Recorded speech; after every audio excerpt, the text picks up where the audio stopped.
Boa noite, amigos da TV Transamérica. Estamos diretamente dos estúdios da TV, ao vivo pelo canal 59 e também pelo Facebook, TV Transamérica, do Verdade Expressão, e também ao vivo pelo site da TV Transamérica e pelo verdadeexpressão.com.br. Você pode participar conosco através dos nossos canais, do Facebook ou então do WhatsApp, do 41 99 613 3677. Antes de a gente iniciar a entrevista, vamos diretamente com a Isis Bartz Lourenço, que vai nos passar aí os fatos da semana. Boa noite. Vamos então começar falando sobre o emprego no Paraná. O Paraná teve, em 2017, o melhor saldo de empregos nos últimos 3 anos e boa parte desse resultado se deve ao setor de frigoríficos. Dados do Cadastro Geral de Empregados e Desempregados do Ministério do Trabalho mostram que o setor contratou já, descontadas as demissões, 4.799 pessoas com carteira assinada no estado no ano passado. O Paraná liderou a geração de vagas no setor do país. Pelo menos 31% das contratações na área foram feitas no mercado paranaense. Em 2017, o estado fechou o ano com um saldo total de 12.127 vagas em todas as atividades econômicas. Foi o primeiro ano de resultado positivo desde 2014, quando o saldo havia sido de 39.800 empregados. Nesta conta, passaram positivamente os saldos da indústria da transformação, com 7.396, dos serviços, com 7.752, do comércio, com 3.899, e da agropecuária, com 917. Agora vamos falar sobre a Celepar.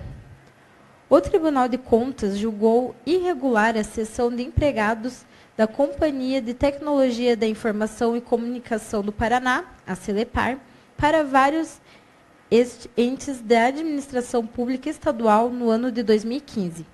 A irregularidade foi constatada durante verificação do balanço contábil da Celepar naquele ano, realizada pelo TCE-PR. Os órgãos que receberam os funcionários não ressarciram a companhia com o valor dos salários desses profissionais.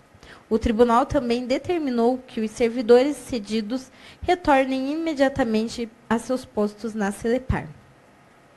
Agora vamos falar sobre a região metropolitana aqui de Curitiba, São José dos Pinhais. O Tribunal de Contas do Estado do Paraná vai instaurar processo de tomada de contas extraordinária para apurar danos ao patrimônio público em contrato de prestação de serviços de gerenciamento do Sistema de Iluminação Pública de São José dos Pinhais.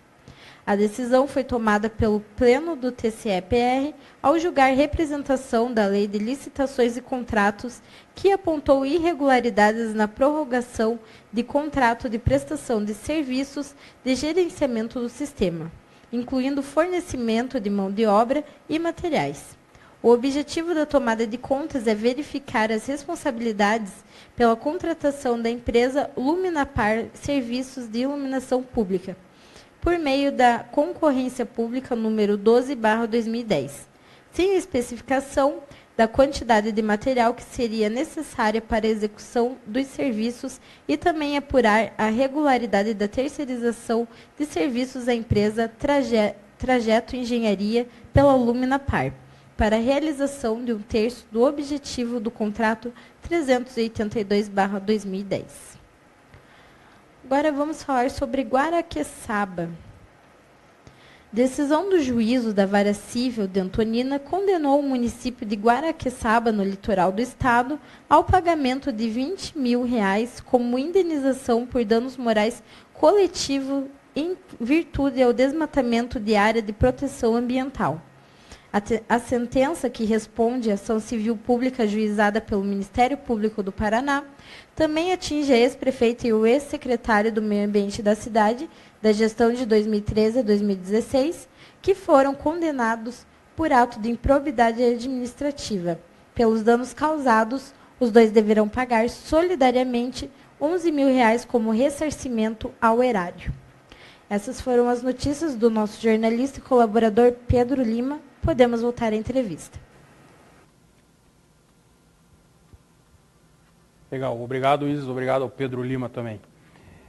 Bom, nosso tema hoje é o cenário político eleitoral, os principais acontecimentos na política nacional. Vamos falar um pouco também sobre essa intervenção federal. E hoje aqui está conosco o cientista político da Universidade Federal do Paraná, Márcio Cunha Carlomagno. Boa noite, Márcio. Uma honra recebê-lo aqui novamente. Boa noite, Rafael. É sempre um prazer estar aqui no seu programa. Boa noite também aos nossos ouvintes e telespectadores. Márcio, fazendo um balanço geral aí em relação aos últimos dias, o presidente Temer decretou a intervenção federal no estado do Rio de Janeiro, especificamente em relação à segurança, nomeou um interventor. Na sua análise, qual foi o principal objetivo do presidente? Foi, de fato mesmo, a questão da segurança, que isso daí já vem há algum tempo, que é caótica no Rio de Janeiro, não só no Rio de Janeiro, mas em vários outros lugares do Brasil, ou então ele teve também um interesse político em relação a isso? Não, a gente não pode negar a situação da violência, uma quase calamidade pública que vive o Rio de Janeiro nesse tópico, na segurança pública, mas me parece que a intervenção em si, neste momento, foi uma atitude com objetivos políticos de desviar a atenção de uma pauta que é a reforma da Previdência, que já estava, ele não tinha votos, e foi uma tentativa bem sucedida, por enquanto, de mudar a pauta pública, porque de fato conseguiu mudar a pauta de debates para não tirar o foco da sua derrota, porque do contrário, qual estaria sendo a manchete das notícias neste momento? A derrota do governo na reforma da Previdência.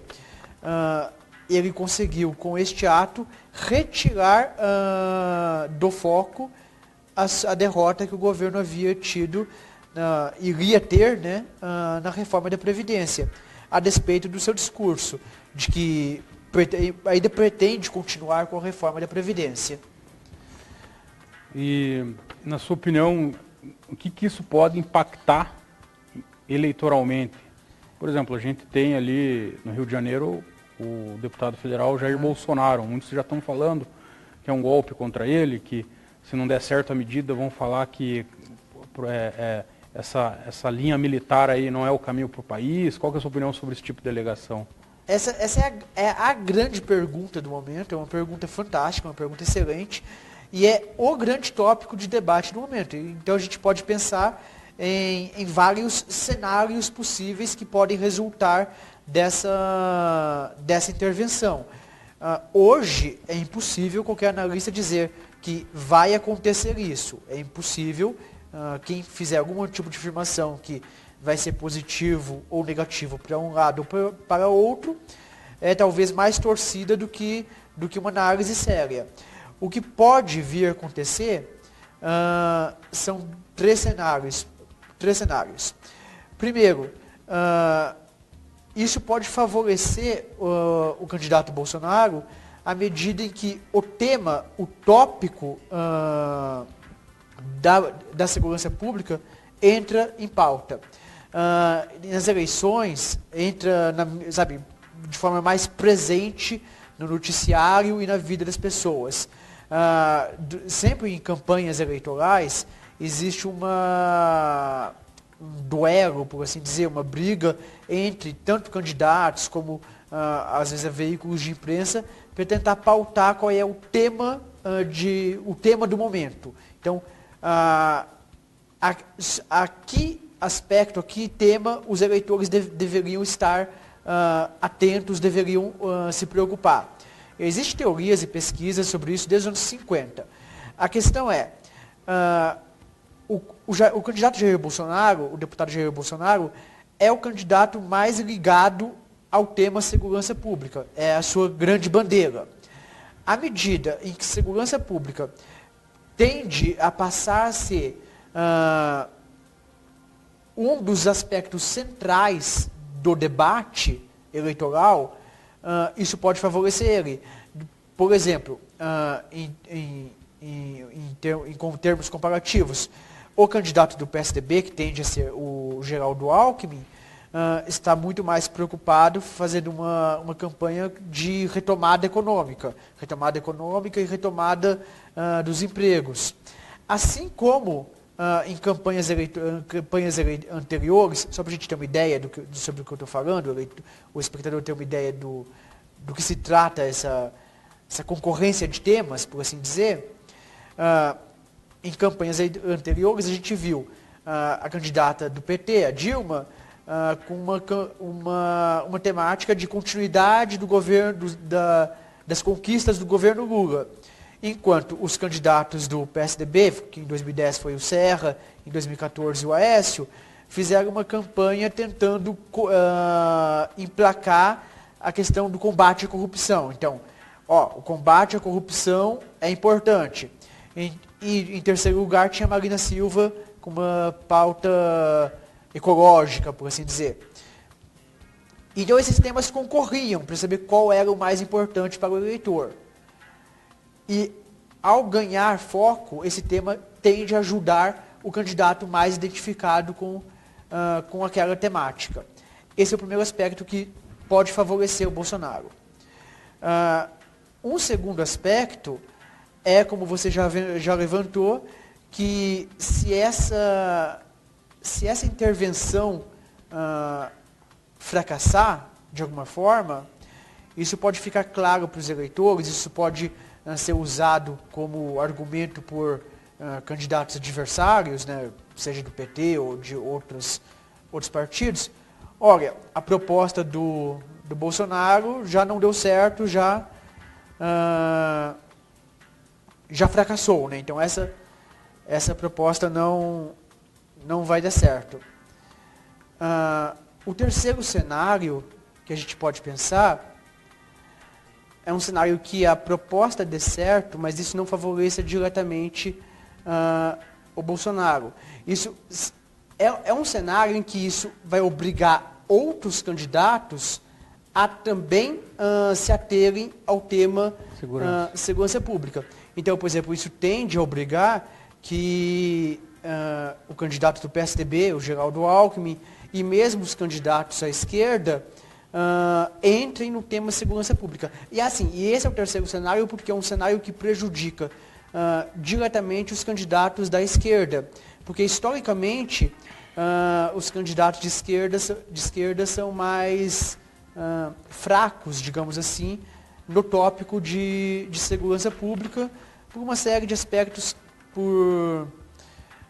porque as propostas, tendencialmente as propostas da esquerda são propostas de longo prazo, né, de mudar a sociedade através da educação, da inclusão social, ao passo que propostas como a de intervenção militar são de curto e curtíssimo prazo, né, propostas mais punitivistas.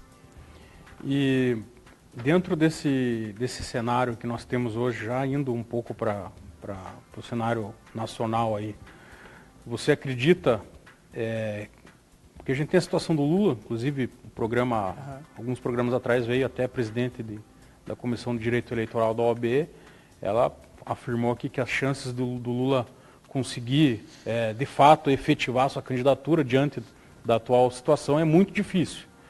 E nisso abre um campo para a esquerda vasto, né? Que a esquerda vai ter que arrumar algum nome para ser competitiva na eleição. E ela também afirmou que acredita que Lula vai seguir até a última hora com a sua candidatura, até onde for possível fazer a substituição. Qual que você acha que vai ser o caminho da esquerda, né, nessas eleições aí? Considerando que o Lula dificilmente consiga efetivar a sua candidatura. Eu tendo a concordar com essa análise que você acabou de expor.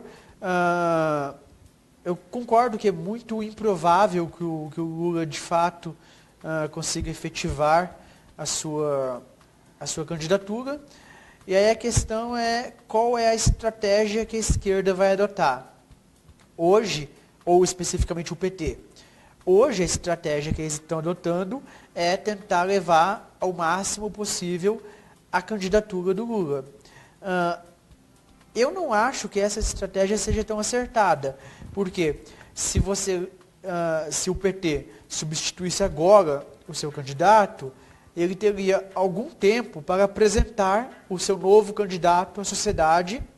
Então, existem pelo menos 3 nomes, né? Até semana passada eram 2 nomes que disputavam como possível substituto do Lula. O Jacques Wagner, ex-governador da Bahia, e o Fernando Haddad, ex-prefeito de São Paulo.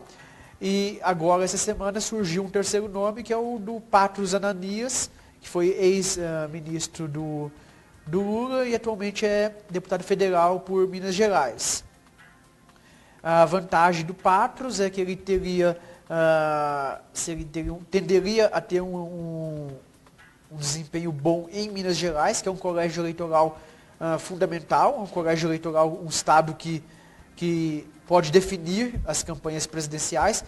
Aliás, de fato, definiu, foi em Minas Gerais que foi definida a vitória a reeleição da presidente Dilma contra o Aécio Neves.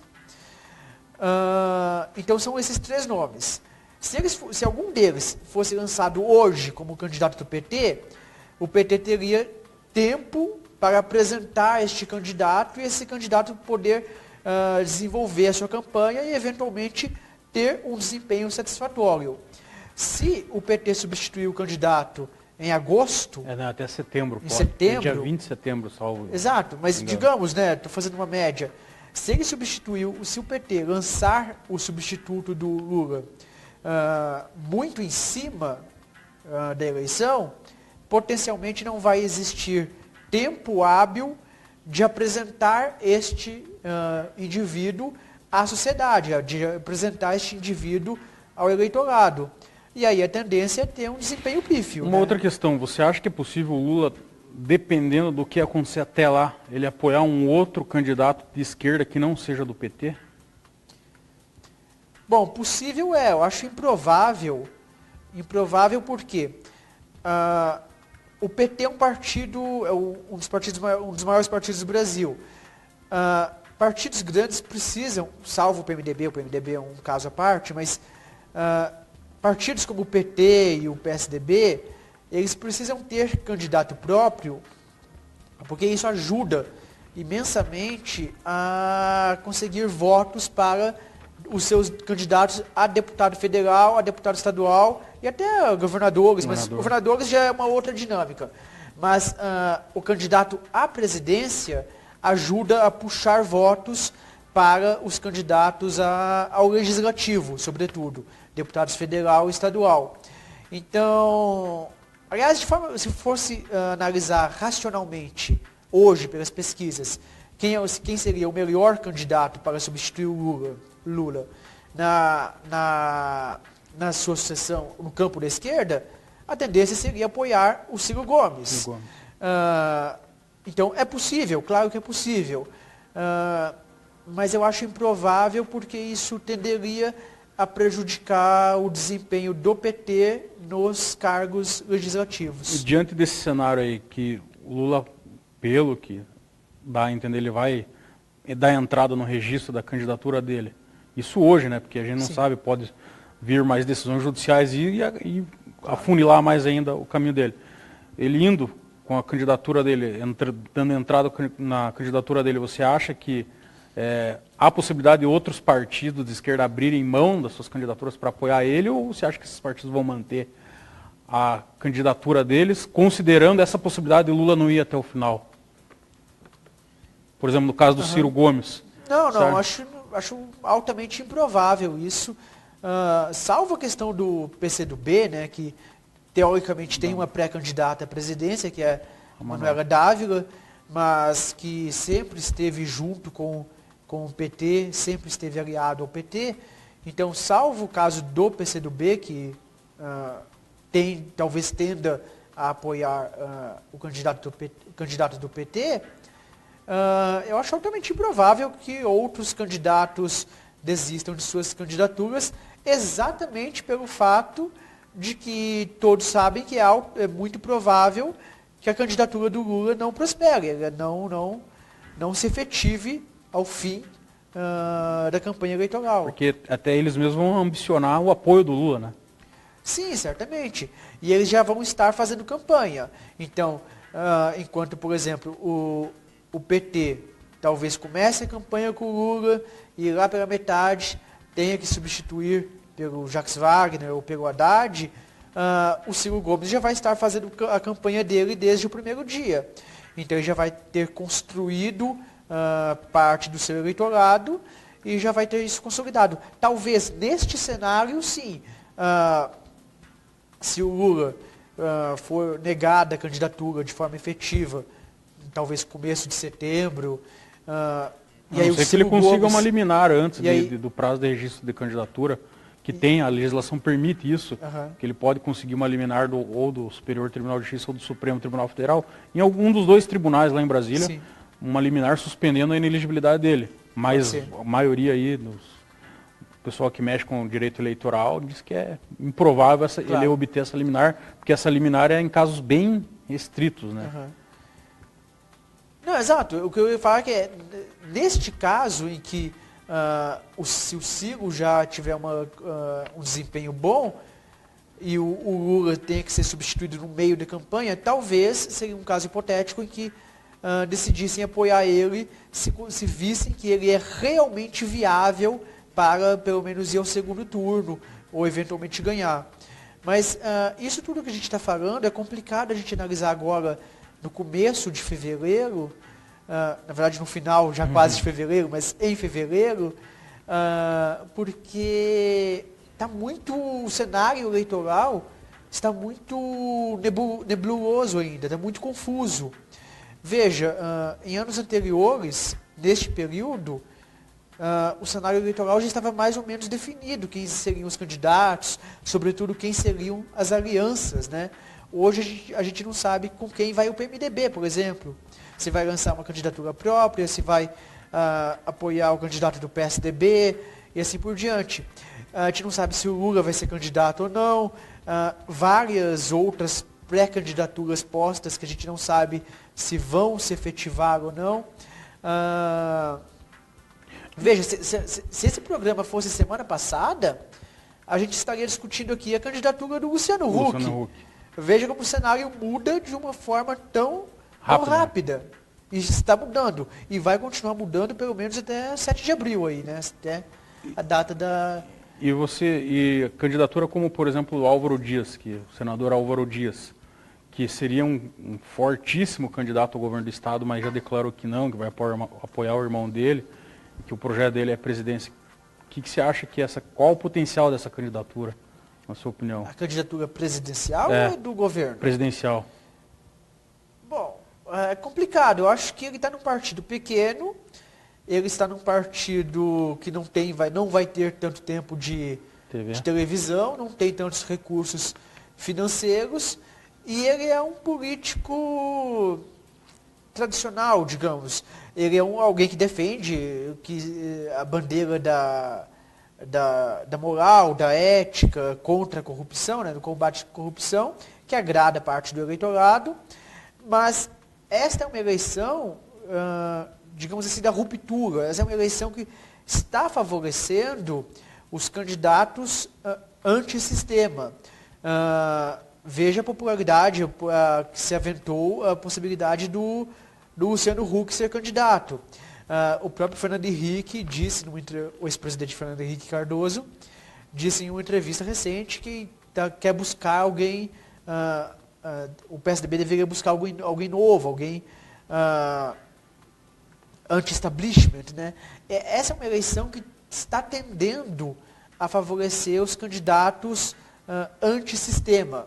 E por isso, isso justifica, isso explica o desempenho tão bom do Jair Bolsonaro, que a despeito de ser deputado há 2 décadas, ele é percebido pelo eleitorado como alguém antissistema. Então, veja, são 2 coisas diferentes. Uma coisa é o que é de fato. A gente não que parece ser, né?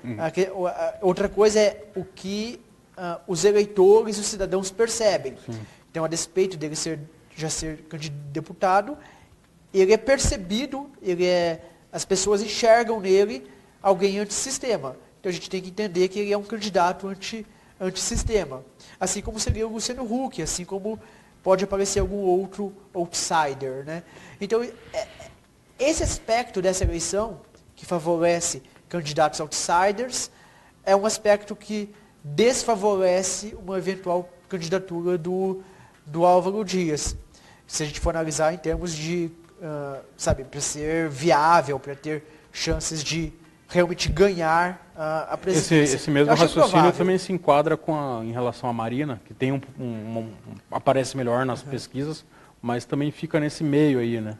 Exato. A Marina é uma grande incógnita, sem dúvida alguma, porque ela tem uma parcela de eleitores mais ou menos fiéis, né, que se mantiveram com ela em 2010, em 2014, e a incógnita é para onde vão esses eleitores. Aliás, a primeira incógnita é se ela vai ser, de fato, candidata, né, porque, por enquanto, ela não deixou isso de forma alguma explícita.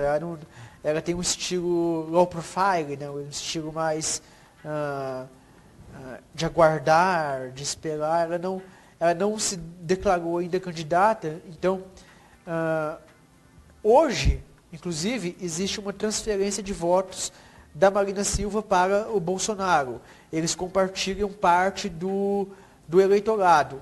Parte do eleitor que hoje diz que vai votar no Bolsonaro são eleitores que votaram na última eleição, pelo menos em 2014, na Marina Silva. Ou seja, é o eleitor geralmente de classe média alta, que não gosta de política, que rejeita a política e que quer um candidato antissistema.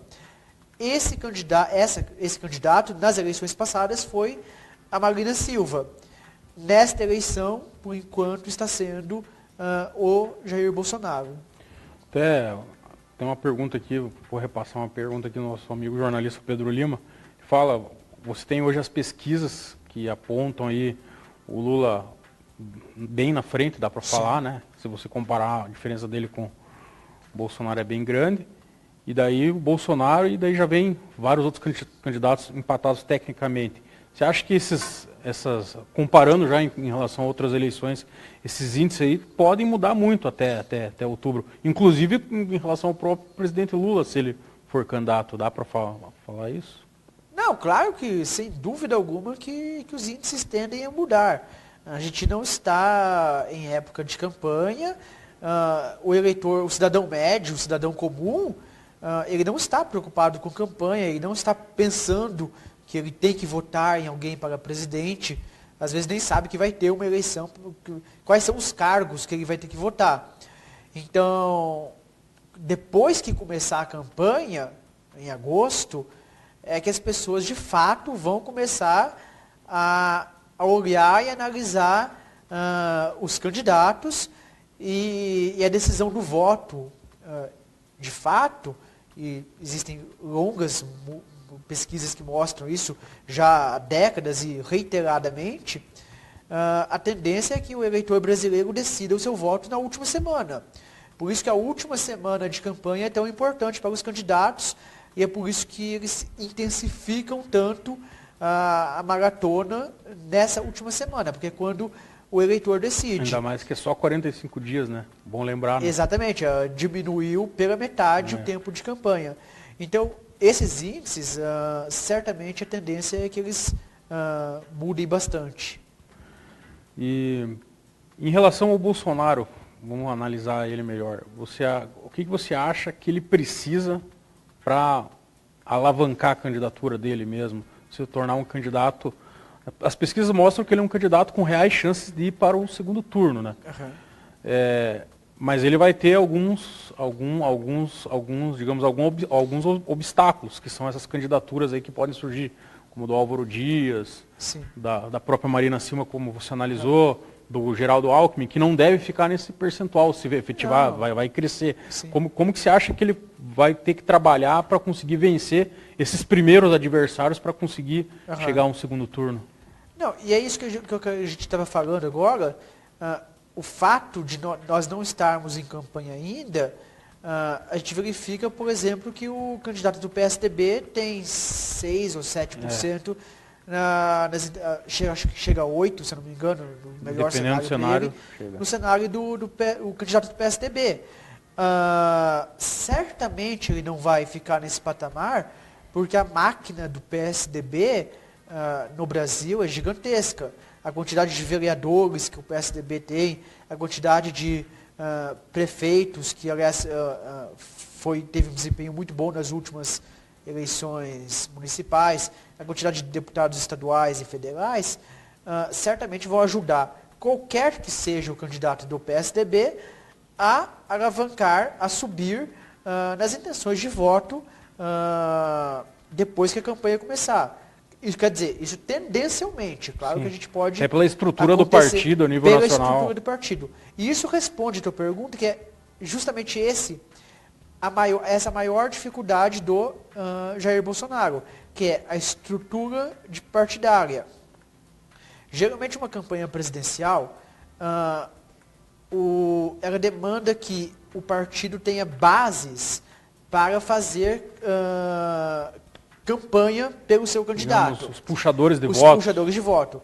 Então, usualmente numa campanha presidencial, os vereadores daquele partido, os prefeitos e os políticos locais daquele partido trabalham pelo seu candidato. Então, eles fazem campanha, eles falam junto ao seu eleitorado em prol do candidato do seu partido. Por isso que ter a estrutura partidária é tão importante. Veja, o Brasil do tamanho continental. É impossível um candidato viajar o país inteiro em 45 dias. Nem em 90 conseguia. E agora cortou pela metade. Então, vai ser uma campanha muito curta. Vai ser 1 mês e meio. Em 1 mês e meio você mal consegue visitar as capitais, que dirá todas as demais cidades. Então, a estrutura partidária é algo que importa muito em uma eleição presidencial no Brasil. E o partido do Jair Bolsonaro, que tendencialmente aí vai sair pelo PSL, né?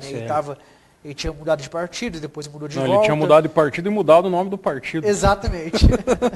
Ele desistiu.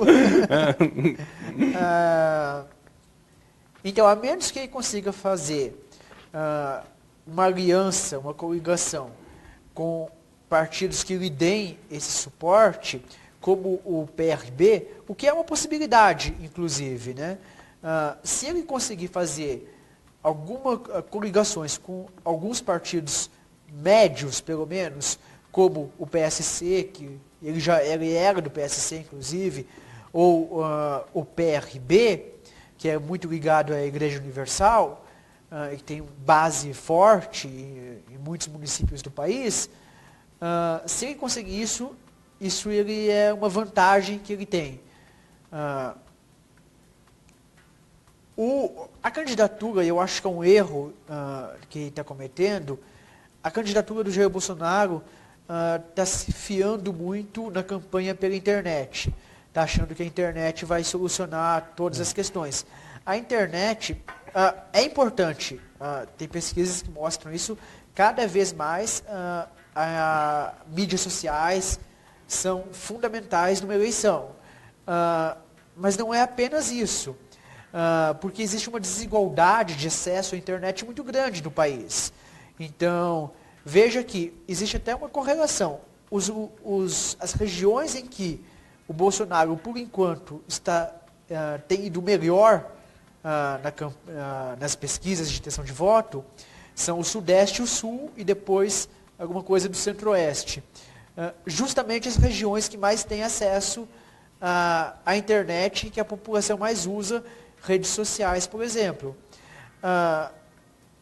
É muito difícil o deputado Jair Bolsonaro, apenas se baseando em uma campanha apenas online, apenas pelo Facebook, chegar aos grotões do país, né?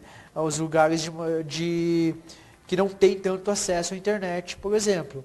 Então ele vai ter que contar com tempo de televisão, que ele não tem hoje, vai ter que contar com estrutura partidária, que ele não tem hoje, e vai ter que contar com financiamento de campanha, que ele não tem hoje. Aliás, essa é uma distinção importante dele para os outros candidatos. Não só os outros candidatos, também, com certeza. Mas eu ia fazer uma comparação que muita gente tem feito, aliás, o próprio candidato já fez, que é com o Donald Trump. O Donald Trump. Antes de você falar sobre essa diferenciação, só vamos passar mais um tópico da reforma trabalhista. Lembrando Claro. que semana que vem vamos ter aqui o juiz do trabalho, Marlos Melec. E agora nós vamos ficar com a doutora Natália, que vai falar um pouco sobre o segundo vídeo dela sobre a reforma trabalhista. Olá, tudo bem? Eu sou a Natália, advogada e sócia do escritório Guazelli Advocacia. Esse é o segundo vídeo da série sobre reforma trabalhista.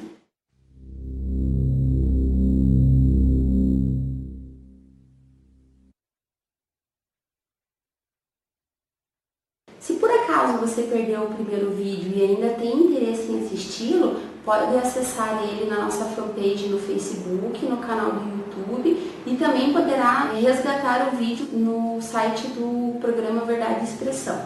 O tema de hoje vai tratar sobre norma coletiva e negociação. A legislação anterior, ela previa que a negociação entre o sindicato e os empregadores, ela poderia ocorrer desde que ela implicasse em benefício ao empregado. Ou seja, o Poder Judiciário comumente acabava revisando e alterando as questões em que implicassem em algo prejudicial ao empregado. Agora, com a nova reforma, é possível que seja feita essa negociação, inclusive em detrimento da lei. Essa alteração tem sido bastante polêmica, né? Ela vai gerar ainda bastante atrito, possivelmente entre empregadores, sindicatos e empregados. É possível ainda maior liberdade de negociação entre empregador e empregado, tal como o plano de cargo de salário e outras questões envolvendo a relação trabalhista. Esse foi mais um vídeo sobre a reforma trabalhista e aguardo você até o próximo vídeo.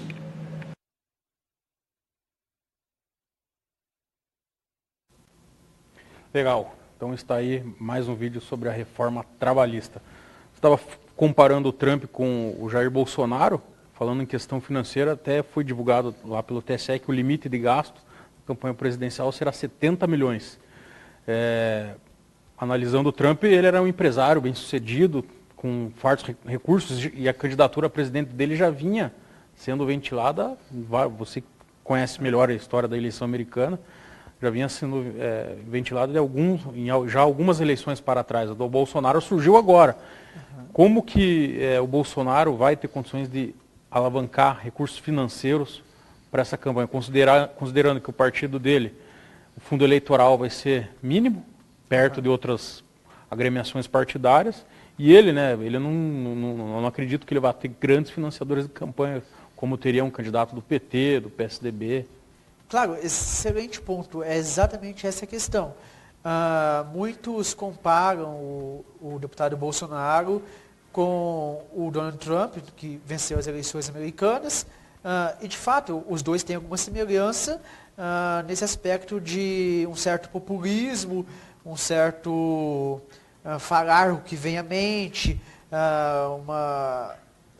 certas ofensas que ambos proferem a minorias, etc. e tal. Mas as semelhanças param por aí. Como você já apontou, o Donald Trump é um empresário que tinha muito dinheiro, ele financiou a pré-campanha, não a campanha depois, mas a pré-campanha, ele colocou muito dinheiro próprio. Nos Estados Unidos tem uma pré-campanha que os candidatos concorrem dentro do próprio partido, né? Ele tinha já uma marca extremamente bem estabelecida. Ele foi apresentador de televisão, ele era alguém... é um estilo mais próximo do Luciano Huck do que do Bolsonaro, em termos de popularidade. Ele era conhecido já no país inteiro, ele não precisava se apresentar para o país. E ele já se dizia que ia ser candidato desde os anos 90, de forma mais enfática, no começo dos anos 2000. Então, aí, pelo menos, há mais de 10 anos antes da candidatura em si. Então, a principal questão é a questão de dinheiro. Uma campanha presidencial, goste a gente ou não, ela é muito cara, ela demanda muito dinheiro. E hoje, o candidato Jair Bolsonaro tendencialmente, não vai ter grandes financiadores de campanha. Ele não vai ter, embora vai existir limites, né? Todos os candidatos vão ter problemas de arrecadação de campanha, mas eu acredito que ele vai enfrentar problemas muito maiores do que candidatos do PSDB.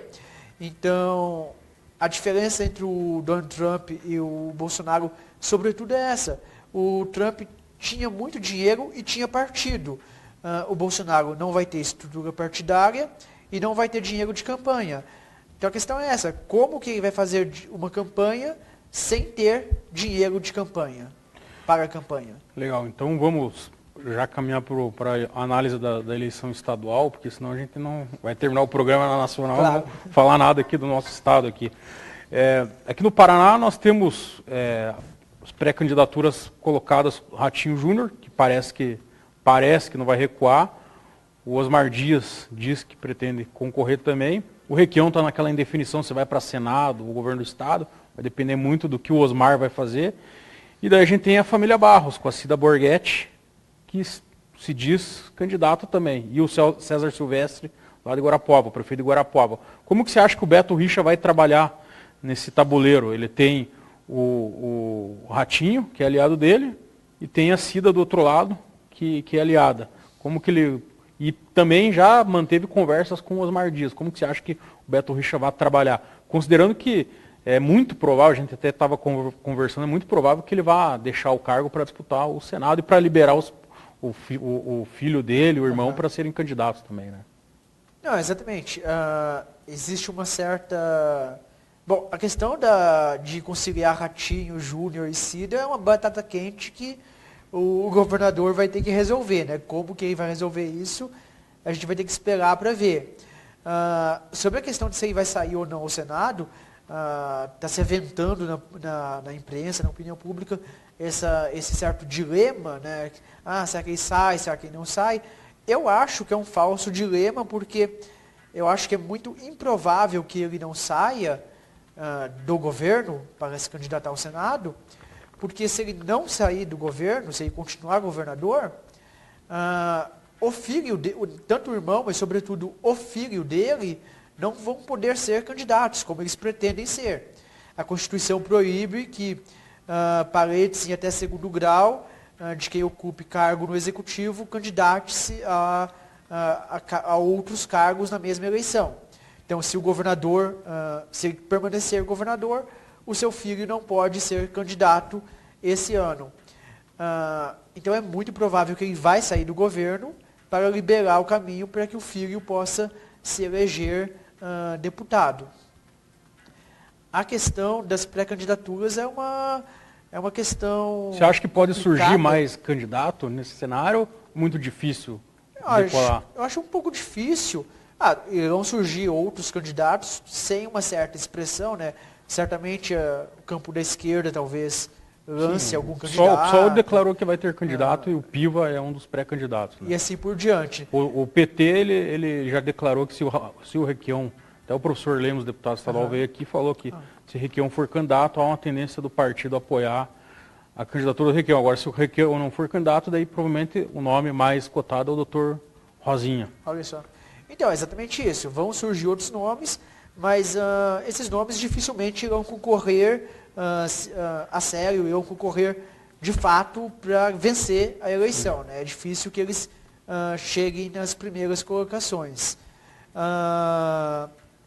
O cenário ainda está muito incerto e é difícil falar disso neste momento, exatamente porque ainda tem muita coisa, muita articulação ainda a ser feita, inclusive para o Senado. Né? As articulações para o governo do Estado estão colocando nas negociações também as duas vagas ao Senado. A grande vantagem aí é do senador Requião, que tem até... Parece que tem uma grande vantagem. A vantagem dele é porque ele tem mais tempo para se decidir. Né? Porque ele não precisa renunciar a nada, ele não precisa renunciar ao cargo dele. Ele está hoje como pré-candidato ao governo, mas no dia do registro da candidatura ele pode mudar e decidir registrar candidatura ao Senado. Então ele está mais flexível. O governador Beto Richa tem um prazo para renunciar ao seu mandato, para concorrer ao Senado. E no caso do Osmar Dias, ele está no PDT, que claramente é um partido de esquerda, que tem o Ciro Gomes como pré-candidato ao governo. O Carlos Lupe, o presidente, esteve aí pouco tempo atrás, não se definiu nada, mas o Osmar já disse que quer uma liberação da direção nacional do partido para apoiar o irmão Álvaro Dias ao governo do Estado. Como que você acha que vai se desenhar isso? Você acha que a direção nacional vai aceitar esse tipo de reivindicação? Você acha que o Osmar vai conseguir essa situação? Ou você acha que a tendência é que o Ciro Gomes vai ser candidato, vai exigir o apoio aqui no Paraná e vai acabar que Osmar vá para outro partido? É difícil, né? Não, é uma possibilidade, exatamente, o Osmar talvez migrar para o partido do irmão, né, para o Podemos. Não vejo por que ele não seria liberado, porque isso já aconteceu em outras eleições, né, o candidato de um partido acabar fazendo uma campanha branca, né, uma campanha não explícita por outro.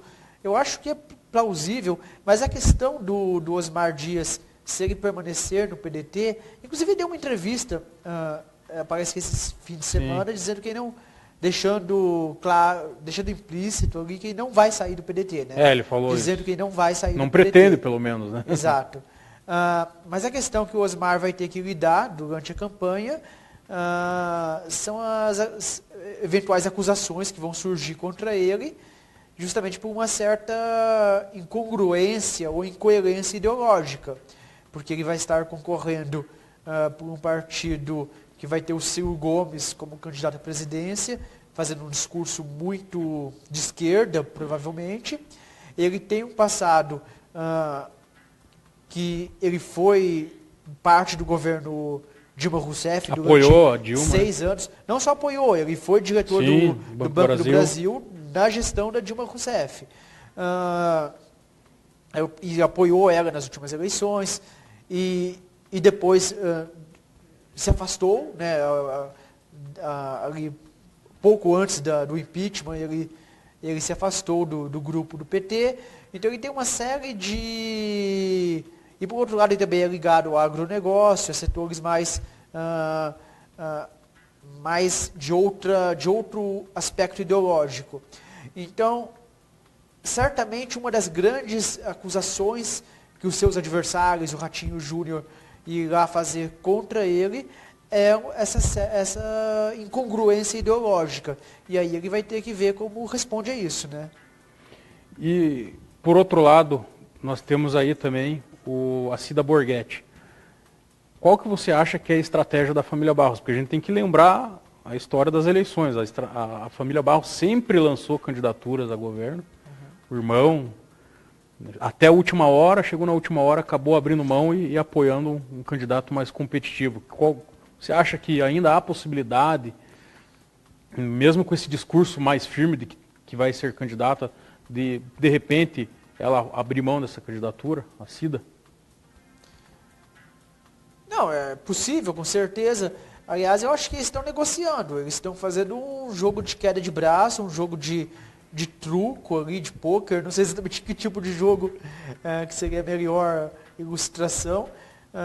Mas os candidatos, o governador, o grupo da família Barros, eles estão negociando e estão tentando ver quais são, como chegam a um acordo que seria bom para ambas as partes. Então, é difícil hoje, nesse momento, dizer vai ser de uma forma ou de outra. Aliás, pode acontecer qualquer um dos cenários. Ela pode, de fato, efetivar uma candidatura, ela pode apoiar o candidato. Vai depender muito também, fazendo uma análise mais... Vai depender muito da evolução dela nas pesquisas, né? Vai depender da evolução das pesquisas, mas eu acho que é difícil, neste momento, ela ter alguma evolução nas pesquisas, porque ela não está de uma tão evidente na imprensa, na mídia, ela não tem tanta exposição, ela teria isso depois que assumisse o governo do Estado. Aí sim que ela teria algum tipo de exposição, e aí ela teria, depois de começar a campanha, alguma chance de subir nas pesquisas. Eu acho que não vejo nenhum fator explicativo que justificasse uma subida nas pesquisas da Cida Borghetti neste momento. A gente teve um caso parecido com dela, que foi o Pessutti, quando ele assumiu no lugar do Requião, ele se declarava candidato até a última hora e acabou abrindo mão e apoiando o Beto Richa, né? Porque não conseguiu decolar, né? Claro. Mesmo assumindo o governo, não conseguiu subir nas pesquisas. Não, eventualmente é bem plausível que algo semelhante a isso aconteça. E se de fato acontecer, a gente acaba tendo uma eleição bipolarizada, né? Uma eleição polarizada, e uma eleição que tendencialmente vai se definir já no primeiro turno.